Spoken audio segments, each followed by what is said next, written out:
Halo, saya Dr. Ardi. Kali ini kita akan membahas kenapa pasien harus puasa sebelum operasi. Kenapa ya?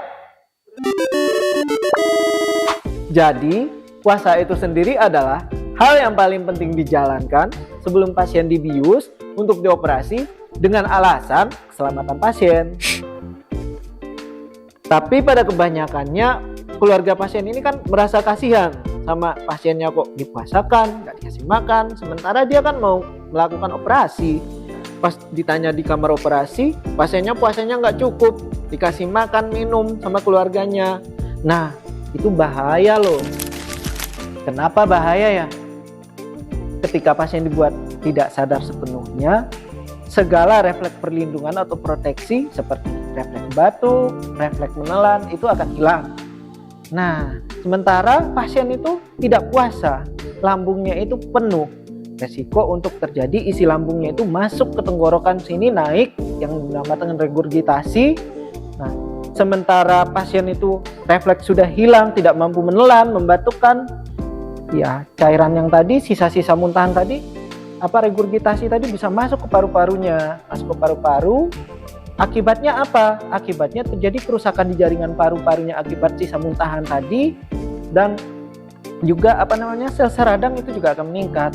Kerusakannya semakin besar, semakin permanen, akhirnya pasien ini akan mengalami suatu keadaan yang dinamakan hipoksia. Pasien akan sesak nafasnya, terjadi distres nafas. Nah, lama-lama pasiennya bisa meninggal. Itu bahayanya sebenarnya. Oleh karena itu, dari Organisasi Anestesi Internasional dianjurkan pada pasien dewasa untuk puasa makan padat seperti nasi, roti, biskuit, buah-buahan mungkin ya, seperti yang sifatnya padat, pisang, apel dan segala macamnya, kemudian bubur.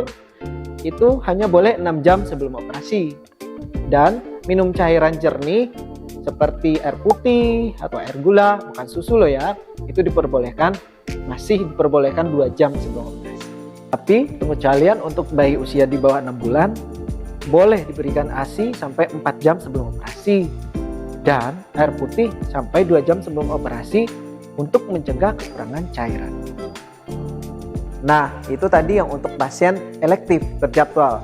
Lain halnya pada pasien emergensi atau dalam keadaan sito, yang mana puasanya pastilah tidak cukup. Nah, gimana cara mensiasatinya? Pada pasien yang puasanya tidak cukup, yang mungkin dia baru makan, terus kejadian, kecelakaan misalnya. Nah, itu kita bisa siasati dengan pemasangan selang NGT, nasogastric tube atau sonde lambung kalau bahasa awamnya.